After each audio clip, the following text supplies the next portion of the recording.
대한민국의 기독교 역사는 1884년부터 시작되었습니다.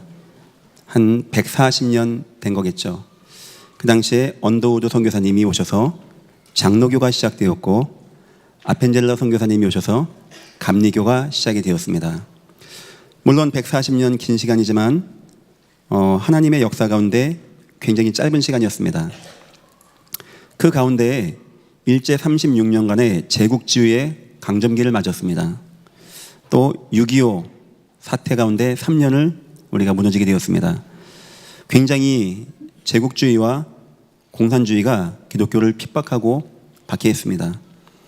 어떻게 보면 짧은 역사고 힘이 없고 기독교가 남아 있을 수가 없는 상황이었습니다.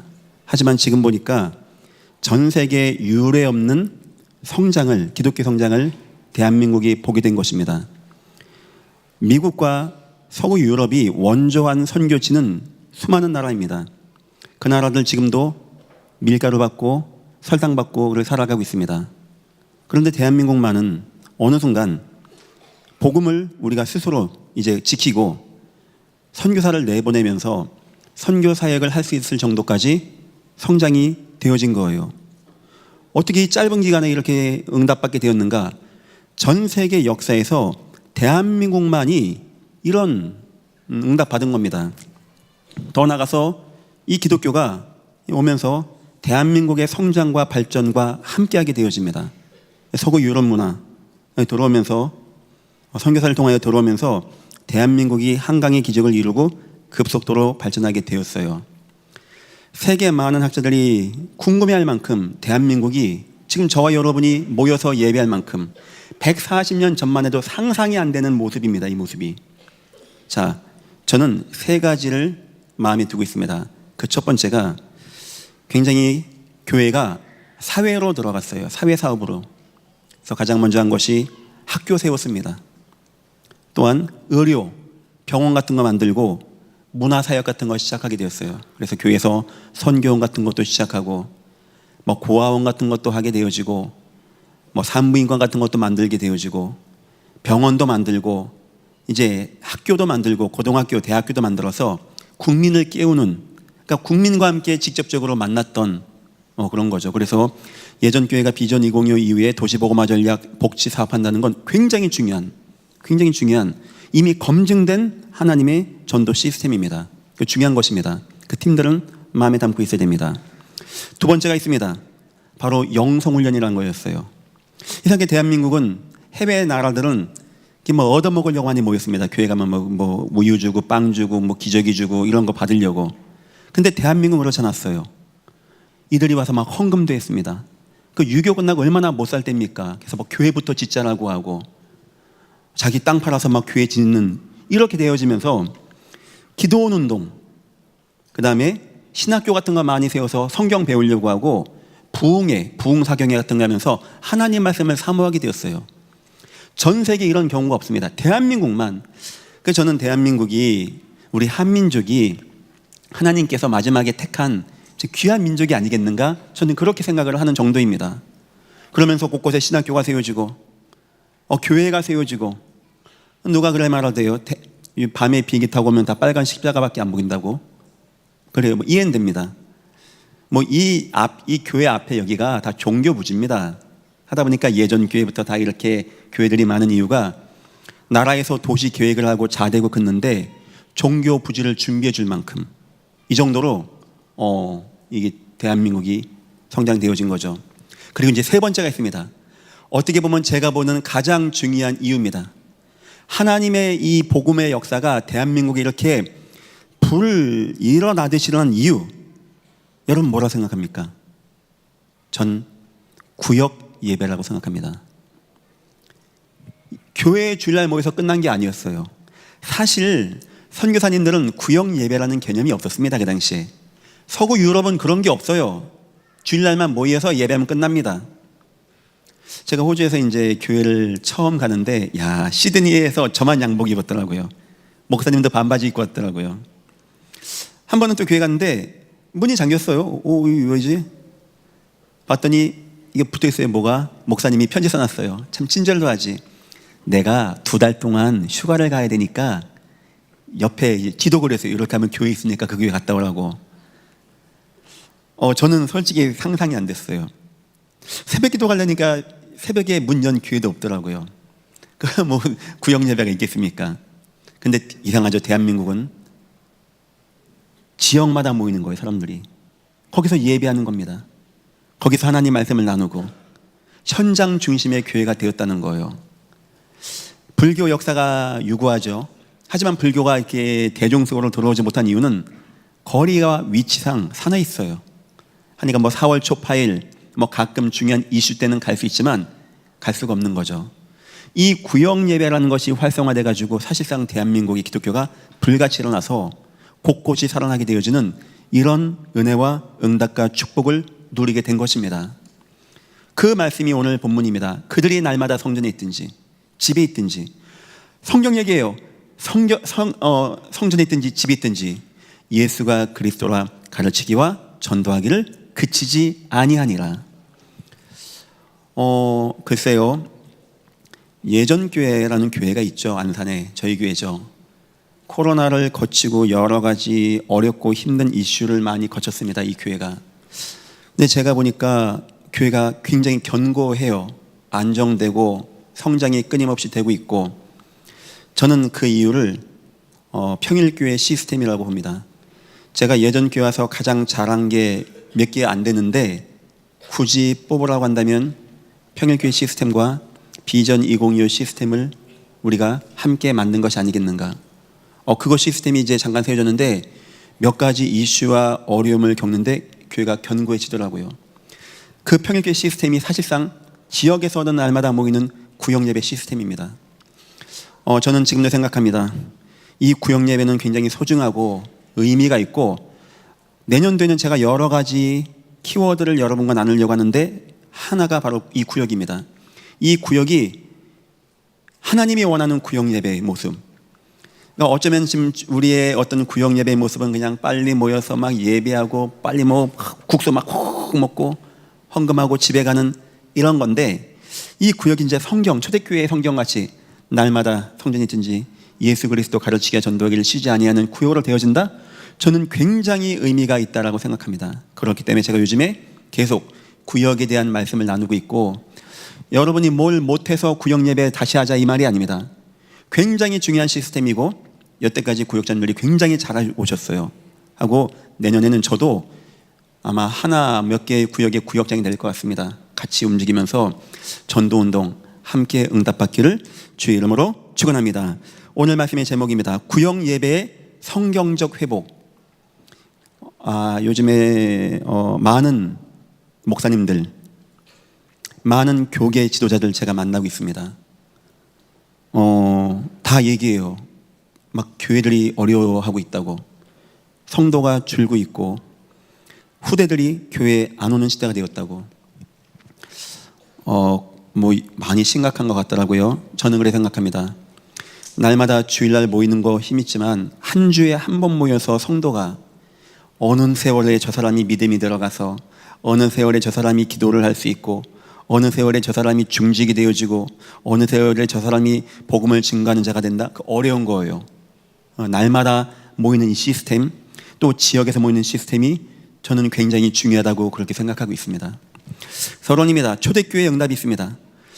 이상하죠? 분명히 예수님은 12제자 세웠는데 어느 순간 12제자가 아니고 예루살렘이 아니고 안디옥으로 넘어가서 바울이 이 사역을 이어나가게 되어집니다. 누가 맞다 틀리다가 아닙니다. 성령의 조명이 예루살렘 교회에서 이제는 흩어진 자 안디옥 교회로 흩어짐을 원하는 자를 향하여 나가게 되는 거예요. 이때 세 가지 응답이 오게 되어집니다. 첫 번째가 사도 중심에서 평신도 중심의 사역으로 움직여지게 되었어요. 어떤 목사 중심의 사역, 교역자 중심의 사역이 아니고 지역에서 지역을 책임지고 인도하는 사람들의 사역이 되어진 겁니다. 예전 교회는 교역자 수가 상당히 많지 않습니다. 보통 이 정도 규모가 되면 목사가 한 10명 돼야 됩니다. 하지만 저희는 그럴 필요가 없습니다. 왜냐니까 모여지는 교회이기 때문에 제가 혼자 평일날 교회에 있으면 200명을 만날 수 있습니다. 그러니까 굉장히 교회가 효율적으로 나가고 좋은 거겠죠. 앞으로 저는 교회가 이렇게 나가야 된다고 봅니다. 많은 교역자, 사람 많아지니까 목사 뽑고 봉고차 사가지고 다니고, 그거는 별 의미 없다고 봐요. 왜냐니까 지역적마다 있는 평신도 사역자들의 움직임을 통하여 이 교회가 움직여 나가야 된다. 여러분들이 뭐 회사원일 수도 있고 뭐 사업체 사장님일 수 있지만 본업은 예수 복음 증거하는 전도자가 맞다. 저는 이 개념이 맞다고 봅니다. 그래서 초대교회 때 응답이 이제 더 이상 사도 중심의 응답이 아니었고요, 지역마다 있는 하나님이 예비하신 사람들, 그들의 집을 통하여 루디아의 집, 눈바의 집, 야손의 집, 브리스길라 아굴라의 집, 굉장히 중요한 응답이 나타나게 되어져요. 두 번째 응답입니다. 교회의 중심이었어요. 그 전까지는 예루살렘에 모이고 예루살렘 떠나면 안 된다고 생각했는데 이제는 흩어져서 현장 중심의 사역으로 되어졌다는 겁니다. 다시 말하면 흩어져서 전도 선교의 중심으로 교회들이 바뀌게 되었다는 거예요. 이게 맞다 틀리다가 아닙니다. 하나님의 역사 흐름이 여길 조명하고 있어요. 어느 순간 베드로와 요한의 역사의 조명이 아니고 흩어진 스데반과 빌립과 저 안디옥 교회의 바나바와 바울 중심으로 조명됩니다. 하나님이 그걸 원하시는 거겠죠.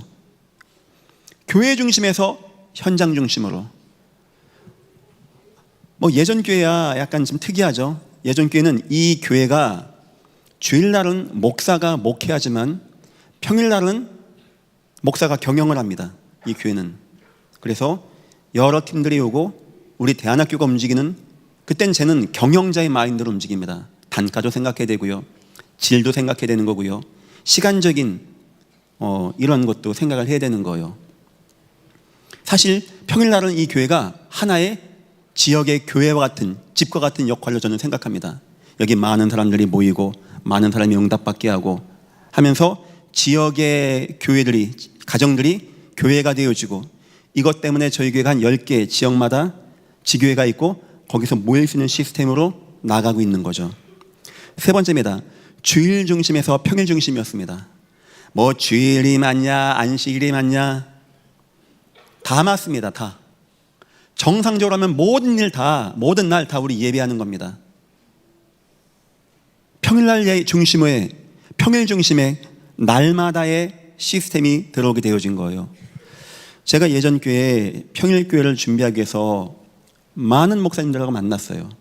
그래서 목사님, 우리 다 아는 느낌 목사들은 톡 까놓고 얘기합니다. 우리 알지 않습니까? 지금 교회들이 힘이 없고 줄고 있다는 거. 저희도 마찬가지입니다. 목사님, 성경 보니까 날마다 이렇게 모여서 전도운동 됐다는데 어떻게 하면 날마다가 되어질까요? 했더니 대부분 그래요. 장 목사 지금 그게 가능해? 이 바쁘고 힘든데 그게 날마다 성도가 오는 게 가능해? 어떤 분은 그런다네요. 예전 교회가 평일교회다니까 그 교회는 사람들이 다 놀고 있어서 그런다고. 여러분 실직자입니까? 우리도 바빠요. 우리도 돈 잘 벌어요. 그래서 제가 그건 그때 당시 얘기고, 그럼 제가 목사님 왜 지금 이단들은 저렇게 열심히 모입니까? 했더니 그건 이단이니까 모인다는 거예요. 전 솔직히 그거 이해 안 됐어요. 10년 전이었어요. 그분들의 말씀이 저보다 연륜도 있고 여러 가지도 많이 뛰어나는 분이지만 저 솔직히 납득 안 됐어요. 제가 이단은 하는구나, 이단 된다구나 해서 해보니까 가장 잘한 이단이 유타주에 있는 몰몬교였습니다. 유타주 몰몬교는 학교도 만들고요, 은행도 만들고 기업도 만들었습니다. 그 지역에는 거기 안 들어가면은 어려운 정도가 될 만큼. 그래서 그거를 많이 연구했어요. 그래서 작은 모습으로 그들의 사상을 받았다는 게 아니고 그들의 행정 시스템과 경영 노하우를 본 거죠. 보이더라고요, 보니까. 그래서 날마다 모이는 시스템으로 교회가 나가고 지역들도 날마다 모이게 하기 위해서 가만 눈치를 보니까 구역예배에 애들이 집에 가서 다 만지고 깨고 하니까 힘들어하는 것 같아. 요즘은 자기 집을 개방하는 걸 안 좋아하고 해서 지역마다 지교당들을 두면서 좀 모이기도 하고 또 구역에 모이는 식으로.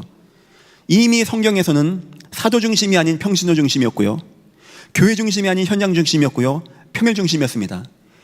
평신도, 현장, 평일, 이 세 가지를 쭉 짜면 하나가 뚝 떨어집니다. 그게 뭘까요? 구역예배라는 거예요. 구역예배.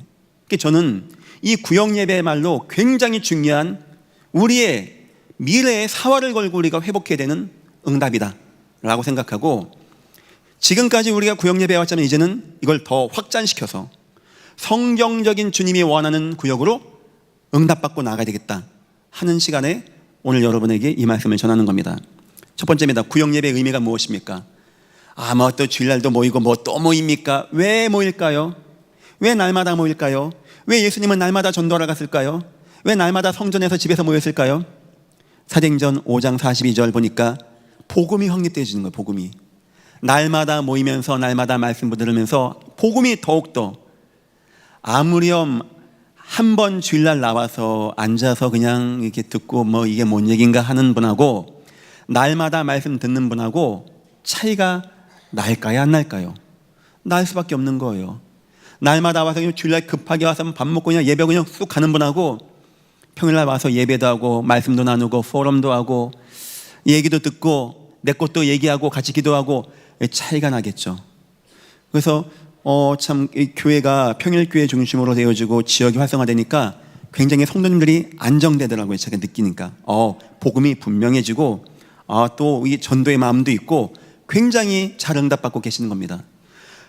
한 주에 한 번만 나가지고는 웬간해가지고는 뭐 믿음이 뜨거워지고 크게 안 되어져요. 비 오면 뭐다, 눈 오면 뭐다, 뭐 바람 불면 뭐다, 꽃이 예뻐도 뭐다, 꽃이 시들어도 뭐다, 배가 불러서 뭐다, 배가 고파서 뭐다, 이게 그렇게 되는 거예요. 두 번째입니다. 교제의 위로가 있는 겁니다. 교제의 위로. 히브리서 10장 24절 23절부터 하반절 보니까 또 약속하신 이니 믿으시니 우리가 믿는 도리의 소망을 움직이지 말고 굳세게 잡고 서로 돌아보아 사랑과 선행을 격려하며 모이기를 패하는 어떤 사람의 습관같이 하지 말고 오직 권하여 그날이 가까움을 볼수록 더욱 그리하자. 소망을 붙잡고 그날이 가까울수록 우리 더 모이자. 이 모임은 교회를 말하는 게 아닙니다. 날마다 현장에서 서로 격려하고 소망을 붙잡고 모이자는 거예요. 성도의 위로와 교제가 있는 것이 바로 구역입니다. 물론 제가 여기서 메시지 증합니다. 말씀 증가합니다. 여러분이 위로받습니다. 이것도 중요한 겁니다. 하지만 여러분의 속사정을 누군가 얘기해주고 들어주고 우린 그런 시간도 있어야 됩니다.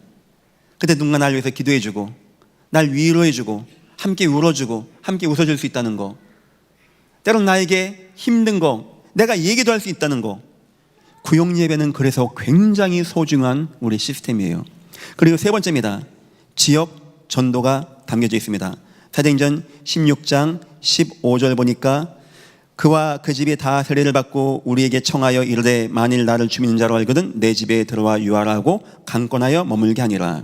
그 가족들이 다 복을 받게 되는 루디아의 집에서 그런 모임이 되어지고 그런 응답이 되어진 역사가 나타났다는 거예요.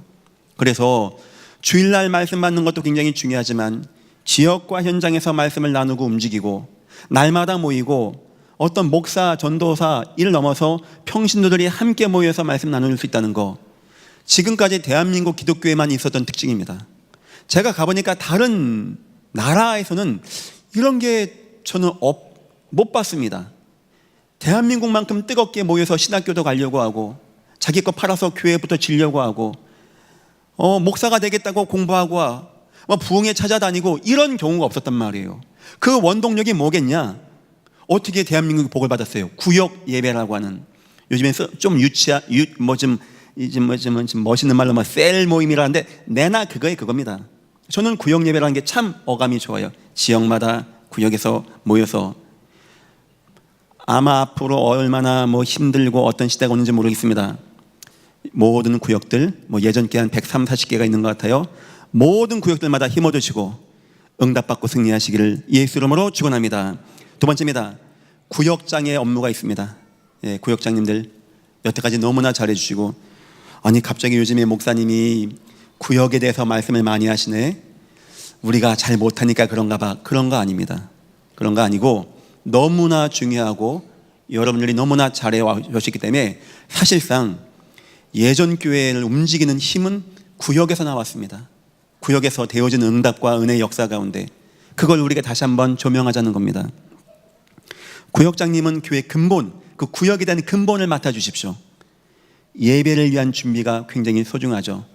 그래서 구역에서 모여서 성도들이 모일 수 있게 한번 전화도 한번 해주고 구인에 모일 수도 있는지, 뭐가 어려운지, 만약에 상황이 안 되면 시간을 좀 바꿔서라도 다 같이 모여서 나눌 수 있는, 그 다음에 어떤 새가족이 혹시 올 수 있는지, 누군가 오늘 갈급한 영혼이 참여하는지 지금 그런 것도 한번 체크해 보시고, 뭐 시간이 바뀌었다, 변경됐다, 모임 장소가 변경됐다, 이런 것도 알고, 때로는 뭐 헌금 바구니도 준비하고 간식도 준비하면서 나눌 수 있는 교제 내용, 이런 거 구역장님들이 할 게 굉장히 많이 있죠.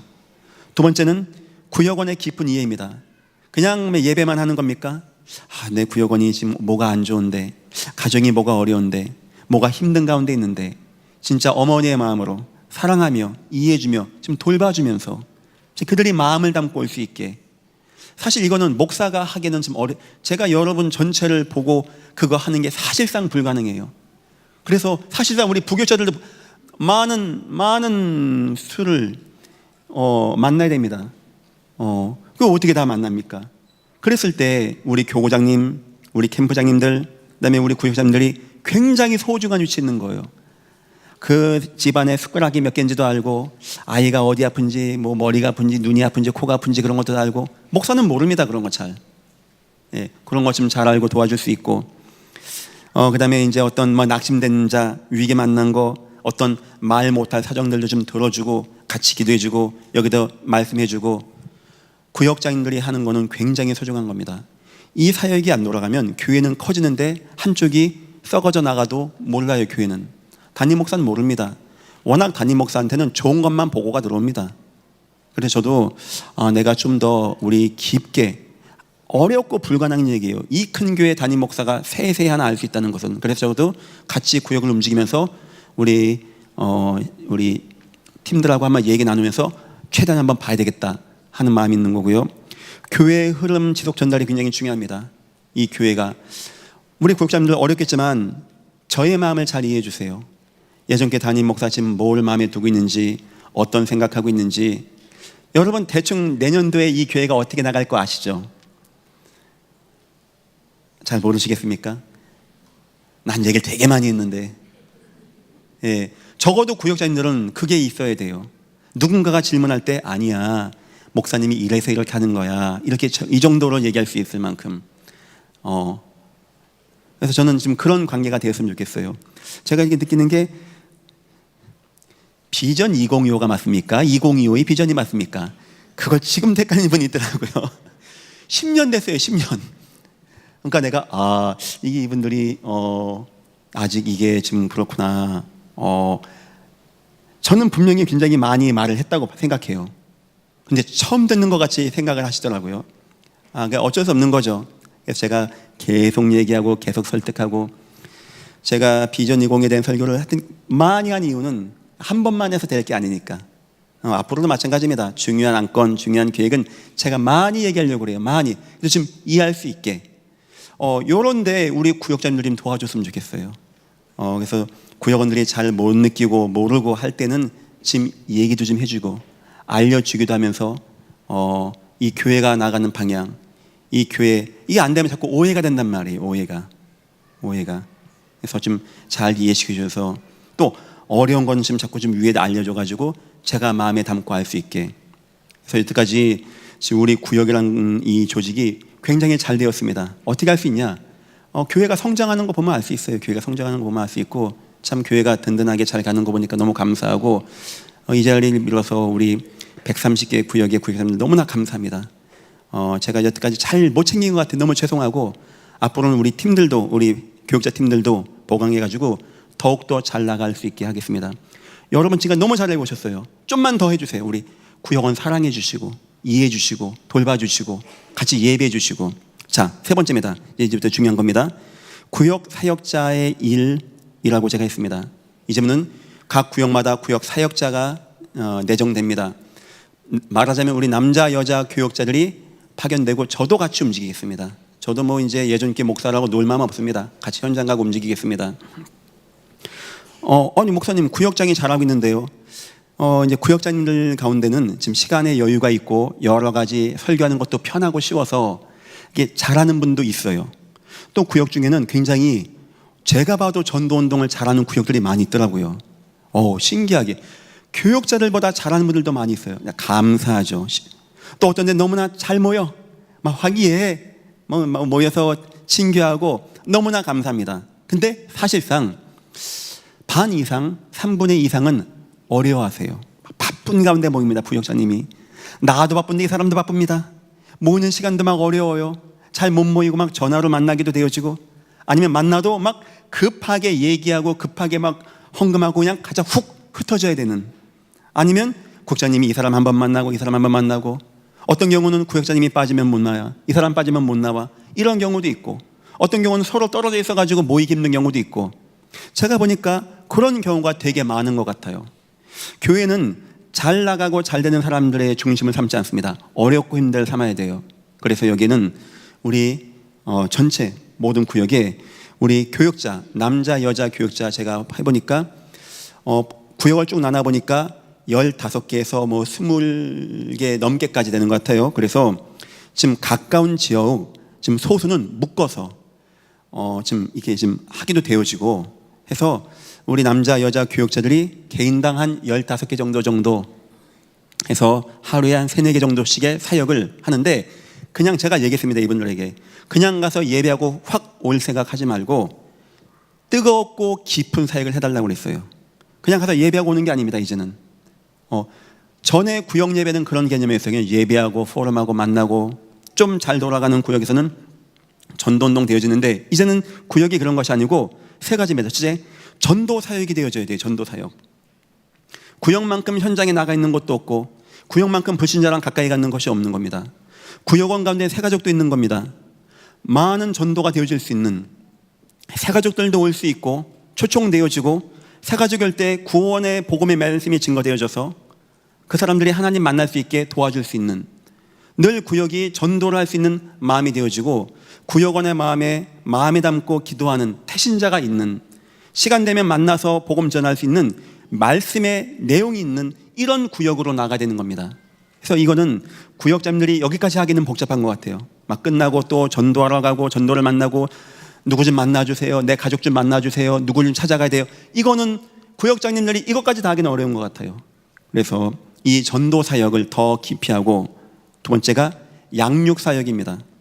때로는 그냥 한번 예배하고 목사가 예배하고 구역에서 예배해서 안 끝나는 경우도 있습니다. 또 누군가 만나서 얘기하고 개별적으로 말씀을 나눠주면서 확립을 시켜줘야 돼요. 그래서 예수 만난 마치 들어가야 돼요. 예수님이 나와 함께 계시다는 게 들어가야 돼요. 너무 감사하고 감격돼가지고 막 힘날 만큼 도와줘야 돼요. 믿음은 들으면서 나게 되어 있습니다. 복음을 많이 얘기해 줄수록 되어지는 거예요. 때로는 구역원은 괜찮은데, 구역장님 우리 남편 좀 만나줘야 돼, 우리 남편 요즘에 예배도 안 해, 우리 아들이 방황해, 이걸 구역장님이 다 가는 건 사실상 무리입니다. 이때는 우리 교육자 팀들이 움직이면서 남편도 만나고 자녀도 만나고 양육을 할 수 있는, 하나님의 복음 말씀이 확립되어질 수 있는 사역을 거기서 해야 되는 겁니다. 3번째입니다. 때론 치유 사역이 되어져야 돼요. 어떤 경우는 심각한 문제가 있는 분도 있습니다. 영적으로 많은 어려움 당하는 분도 있어요. 흑암 역사에 눌려 있는 분도 있습니다. 그거 하루아침에 끝나지 않거든요. 영적 싸움하면서 집중 기도하면서 복음 얘기하면서 싸워 나가야 되는 거예요. 이걸 구역자님들이 이 많은 걸 다 한다? 못하는 거죠. 하니까 여태까지 어떤 대한민국 역사에서 교역 예배가 참 좋았지만 한계라는 게 있었습니다. 그냥 예배하고 나누고 친교하고 헌금하고 흩어지는. 하지만 이제는 이 구역이 굉장히 중요한 시스템이 되었어요. 예전 교회. 그래서 여기서는 그냥 그런 예배도 하고, 그건 구역자님들이 잘해 주시니까 움직여 주시고, 여기서 전도 사역, 양육 사역, 치유 사역, 어쩌면 구역원들 가운데 영적 현장을 못 본 분들도 많이 있을 겁니다. 막 흑암의 역사, 막 무너진 현장, 어쩌면 무속인 현장들을 한 번도 체험해보지 못한 분들도 있습니다. 그런 것도 한번 얘기해 줄 수 있는 거고요. 저는 무속인들을 많이 만나봤습니다. 저는 정신적으로 어려움 당하고 자기 속에 귀신이 있대요. 얘기하고 그런 사람하고도 꽤 오래 대화하고 몇 년 만나고 했습니다. 저는 우울증으로 막 고생하고 막 이런 분들도 많이 만나봤어요. 그러고 성경 보니까 성경이 사실이에요. 사실 성경만큼 중요한 것도 없고, 더 놀라운 것은 성경 속에 있는 예수님 증거니까 치유가 되어지는 겁니다. 내 구역원 성도가 그냥 하나님 말씀 잘 듣고 예배하고 감사해요, 이 정도만 되면 안 됩니다. 예수님이 현장에 가 계셨던 것도 이해시켜야 돼요. 왜 예수님 현장 갑니까? 목 잡는 양과 같이 유리하고 고생하며 흑암 역사, 사단 역사에 매어 방황하고 하나님 못 만나 재앙 가운데 빠진 사람들 볼 수 있게 주님이 하신 거거든요. 이런 거를 구역장님이 보여주는 건 어려워요. 하지만 우리 구역 사역자들이 응답받은 거 얘기해주고, 내가 갔다 온 현장 얘기해주고, 하나님의 은혜 얘기해주고. 제가 어느 자매를 만나고 있습니다. 그 자매 그걸 얘기해요. 목사님, 사람들은 안 믿을 겁니다, 귀신이 있다는 것을. 저는 믿습니다. 저는 그 자매 말이 맞다고 생각해요. 저는 뭐 보거나 그런 적 없습니다. 하지만 성경에 나와 있단 말이에요. 이런 영적으로 더 사실적인 현장을 구역원들에게 얘기해 주기 위해서는 지금 이렇게 시스템을 바꿔야 되겠다. 사도행전 16장입니다. 루디아가 자기 집에서 가족을 전도하고 가족을 만나게 되어집니다. 거기서 간두장이 양육이 되어집니다. 점하는 귀신 들린 여종이 치유가 되어집니다. 루디아의 집은 바로 구역이었습니다. 그냥 예배가 끝나는 것이 아니었어요. 가족을 복음하고 지역의 사람들을 찾아오게 하고 만나고 복음하는 전도 사역이 되어졌고, 루디아 집에서 또한 루디아 집에서 점하는 귀신 들린 여종을 치유하고, 그 하루아침에 끝나겠습니까? 복음으로 치유하고, 간수장 같은 사람이 더욱더 복음 만나고 그 가족이 복음 받고 결국 그 교회가 빌립보 교회가 되어지는 응답을 누리게 되었던 겁니다. 그래서 이제는 구역 예배, 아우 목사님 왜 자꾸 구역 예배 얘기해, 구역장을 못하나 봐, 그게 아니고 굉장히 잘 해오셨고 너무 중요한 조직이기 때문에 내년부터는, 아마 제가 내년부터는 사회복지, 우리 사랑부와 우리 노인분들과 우리 다문화에 굉장히 마음을 쓸 것 같아요. 하고 또 하나의 키워드가 바로 이겁니다. 우리 구역에 구역장님들과 함께, 구역 사역자가 함께해서 사실적인 현장을 보고 구역원들이 체험할 수 있게 만들어주는 사역을 하려고 합니다. 그럼 목사님, 구역 예배는 누가 인도하란 말입니까? 이렇게 생각하세요. 일단은 우리 사역자들이 하려고 합니다. 그 이유는 지금 너무나 막 다 틀리게 하고 있어요. 어떤 분은 뭐 강당 가지고 하기도 하고 뭐 여러 가지인데, 일단 통을 한번 시켜보려고 합니다. 지금 제 생각에 그래서 그런 모임도 있어야 되는가, 아니면 어떤 자료가 나가서 이걸 가져갈 수 있게 되겠는가 해서 당분간은 하게 하는데, 구역마다 시간표는 다 달라요. 진짜 어떤 구역은요 막 전도운동, 선교운동 잘하는 구역도 있고, 너무 막 어떤 구역은 막 화기애애하게 잘 모이는 데도 있고, 어떤 구역은 막 영적으로 어려움 당하는 분들의 포럼을 통해 힘나는 부분도 있고, 근데 그 외에 막 잘 못 모이는 구역도 있고, 때로는 어떤 구역장님이 설교하는 걸 부담 느끼 하는 구역도 있고, 서로 모이는 게 거리 때문에 힘든 구역도 있고, 여러 단계의 시간표의 구역이 예전교회에 있습니다. 그래서 일단은 당분간은 우리 구역 사역자들이 하면서 그 구역 설교에 대한 내용도 세팅을 해 나갈 것이고요. 거기에 따라서 뭐 잘하는 데는 그냥 해 나가면 됩니다. 제가 알기도 지금 굉장히 예전교회에서 전도를 굉장히 잘하는 구역들이 많이 있어요. 너무 감사하죠. 하지만 지금 어렵고 안 되는 데는 지금 계속 좀 도와주고 예배도 인도해서 우리 구역 사역자들이 응답받아 나가면 되고, 그건 시간표에 따라서 보면서 결정해 나가면 될 것 같아요. 결론입니다. 구역의 핵심이 있습니다. 제 얘기 이해하시겠죠? 저만 땀납니까 지금? 나 왜 이렇게 덥지 오늘? 여러분 표정 보니까 더 땀이 나요 지금 이게. 굉장히 중요하다고 하는 얘기입니다. 얘기고, 지금 제가 이제 여기 올라오기 전에 우리 교고장 캠프장님들하고는 지금 중요한 얘기를 많이 했어요. 이 구역을 왜 우리가 이렇게 하려고 하는지에 대해서. 그러니까 그분들이 지금 다 대충의 내용을 가지고 계십니다. 자, 결론, 구역의 핵심입니다.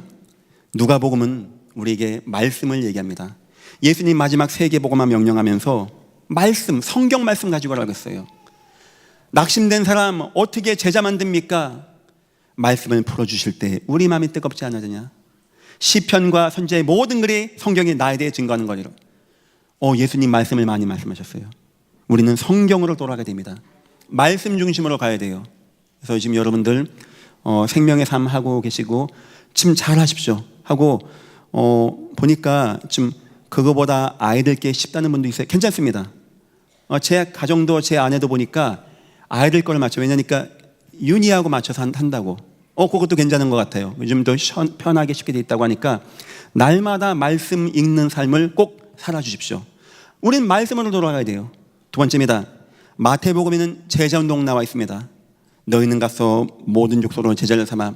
똑같은 말씀을 듣고 누가는 하나님 말씀의 소중함을 붙잡았고 성경 전체에서 예수 그리스도로 메시지 된다, 이게 중심이었고, 마태는 그거 하기 위해서 제자를 찾아야 된다, 이게 중심이었고, 마가복음은 치유입니다. 지난번 마가복음 마지막 예수님 부활하셔서 7 귀신 들린 여자 찾아가시고 내가 너에게 뱀과 정갈을 밟고 너희가 가서 귀신을 쫓아내고 무슨 독을 마실 줄 헬 받지 아니하고 병든 사람에게 손을 좀 나으리라. 다 치유였습니다. 간단한 거예요. 우린 나가서 성경 가지고 복음 운동해야 돼요. 성경 속에서 예수님만 얘기해 주면 되는 겁니다. 제자 운동해야 되는 겁니다. 그래서 많은 사람은 치유하고 많은 사람이 하나님의 은혜 가운데 구원받고 치유받게 되는 요 내용이 나와 있는 겁니다. 구역 마찬가지입니다. 하나님 말씀 중심으로, 제자 모임 중심으로, 지역의 치유운동 중심으로. 너무나 여러분들이 우리 구역장님들 수고하신 거 너무나 감사하고, 더 앞으로 우리 구역이 더 확장되고 공격적인 모양으로 나갈 수 있게 준비를 하려고 합니다. 모든 구역들마다 하나님의 은혜가 임하기를 예수 이름으로 축원합니다. 기도하겠습니다. 하나님 감사합니다. 성경엔 이미 각 지역마다 성도들이 모여서 두세 사람이 모인 곳에 함께 하신 주님의 역사가 나와 있습니다. 우리 예전교회가 지역마다 이 응답을 회복하게 축복하여 주옵소서. 감사하며 예수님의 이름으로 기도했습니다. 아멘.